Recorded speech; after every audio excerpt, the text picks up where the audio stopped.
Digital sex করা বন্ধ করুন। আপনারা যখন ফোন সেক্স করেন তখন আপনাদের মস্তিষ্ক ঠিক সেই পরিমাণ ডোপামিন রিলিজ করে যা সত্যিকারের শারীরিক সম্পর্কের সময় হয়। রাত 2:30, দাম্পত্যের বিছানায় পাশাপাশি শুয়ে আছেন স্বামী স্ত্রী, গায়ের সাথে গা লাগছে, হয়তো এক বিছানার চাদরেই শেয়ার করছেন দুজনে, কিন্তু দুজনের মাঝখানে দূরত্বের পরিমাণ কত জানেন? কয়েক হাজার আলোকবর্ষ। দুজনের হাতেই জ্বলজ্বল করছে স্মার্টফোনের স্ক্রিন। স্বামী চাদরের নিচে এক হাত দিয়ে মেসেজ টাইপ করছেন আর স্ত্রীর মুখে মৃদু হাসি, কারণ ইনবক্সে মাত্রই দারুণ রোমান্টিক একটা জোকস পাঠিয়েছে কেউ। দুজন মানুষ এক ছাদের নিচে, এক বিছানায়, অথচ দুজনের মন পড়ে আছে অন্য কোনো দুনিয়ায়, অন্য কোনো মানুষের বিছানায়। আমি আজ এমন এক নগ্ন সত্যের মুখোমুখি দাঁড় করাবো যা শোনার পর আপনাদের অনেকেরই নিজের দিকে তাকাতে ঘৃণা হবে। আমাদের সমাজে পরকীয়া বলতে আমরা কি বুঝি? গোপনে হোটেলে যাওয়া, শারীরিক সম্পর্ক করা। সমাজ মনে করে যতক্ষণ না দুটো মানুষের কাপড় খোলা হচ্ছে ততক্ষণ কোনো প্রতারণা হয়নি।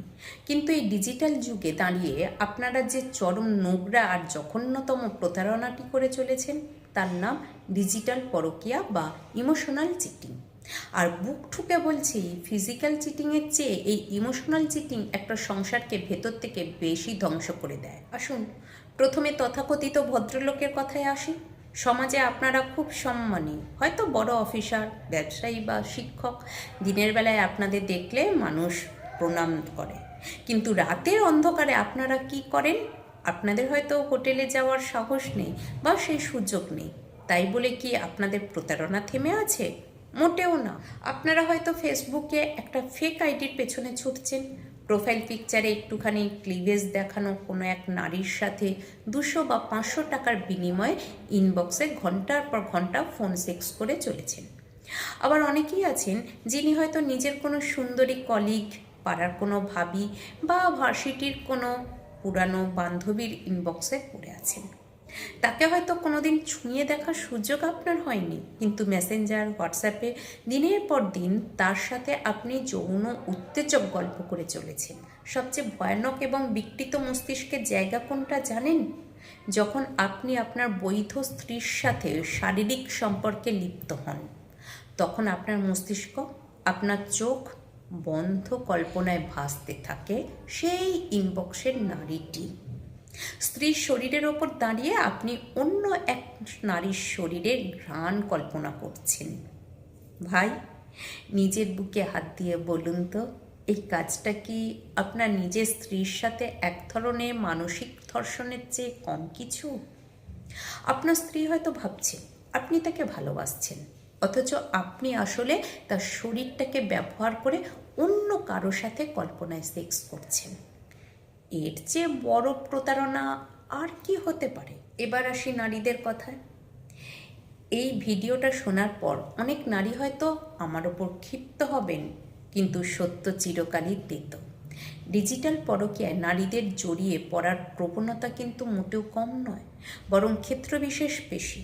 কারণ আমাদের সমাজের নারীরা মনে করে, আমি তো আর ওর সাথে শুতে যাচ্ছি না, শুধু একটু কথাই তো বলছি, এতে তো প্রেগনেন্ট হওয়ার ভয় নেই, হোটেলে গিয়ে ধরা পড়ার রিস্ক নেই, সুতরাং এটা তো কোনো পাপ না। কি চমৎকার আপনাদের যুক্তি!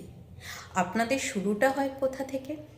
স্বামীর বন্ধু, স্কুলের কোনো পুরানো প্রেমিক, ফেসবুকের আননোন কোনো স্মার্ট ছেলে, কিংবা পাশের বাড়ির বৌদির হাজব্যান্ড। শুরুতে আপনারা আপনাদের না পাওয়ার গল্পগুলো শোনান।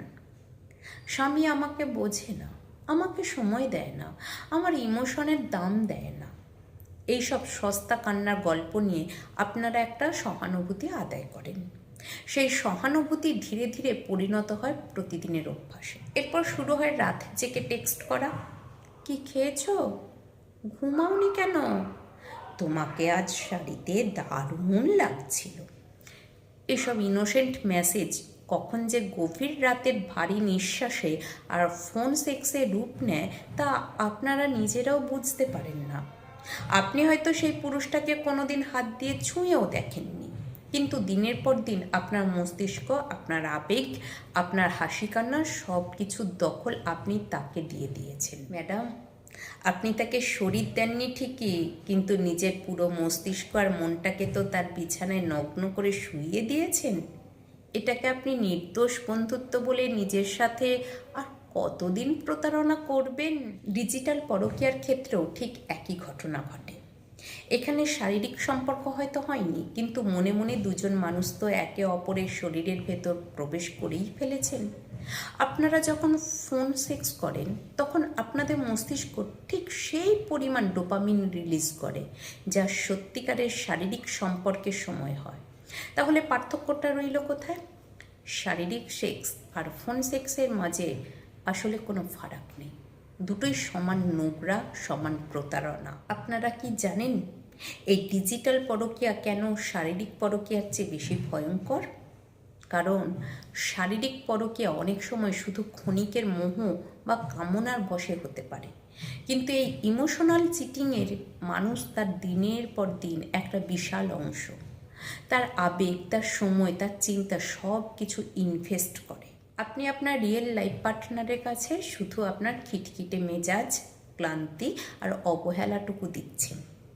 আপনার স্ত্রী বা স্বামী আপনার কাছে শুধু একটা রোবট বা দায়িত্ব মাত্র। আর আপনার যত মিষ্টি হাসি, রোমান্টিকতা, আপনার চোখের দীপ্তি সব বরাদ্দ ওই ইনবক্সের মানুষটার জন্য।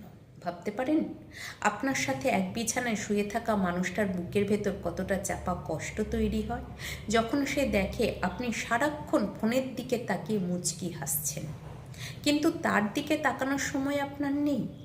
এই অবহেলা একটা মানুষকে তিলে তিলে শেষ করে দেয়। আপনারা একটা স্বপ্নের পেছনে, একটা ইলুশনের পেছনে ছুটছেন। আপনারা খুব ভালো করেই জানেন ইনবক্সের এই মানুষটার সাথে আপনার কোনোদিনও সংসার হবে না, এই সম্পর্ক কোনোদিন পরিণতি পাবে না। তবুও আপনারা এই মরীচিকার পিছনে দৌড়ে নিজেদের সাজানো সংসারটাকে নরক বানাচ্ছেন। আমার একটা সোজা প্রশ্ন, আপনি যাকে আপনার সুখ দুঃখের অংশীদার বানিয়েছেন, যার সাথে আপনি জীবনের শেষ দিন পর্যন্ত থাকার ওয়াদা করেছেন, তাকে অন্ধকারে রেখে প্রতিদিন অন্য কারোর সাথে এই নোংরা ইমোশনাল খেলাটা খেলা কি খুব সাহসের কাজ? না, এটা কোনো সাহসের কাজ নয়। আপনারা একজন চরম কাপুরুষ এবং ভণ্ড। আপনারা না পারেন সমাজকে ছেড়ে এই ইনবক্সের মানুষটার কাছে যেতে, না পারেন নিজের বৈধ সঙ্গীকে সততার সাথে ভালোবাসতে। আপনারা মাঝখানে ঝুলে থাকা একদল প্রতারক।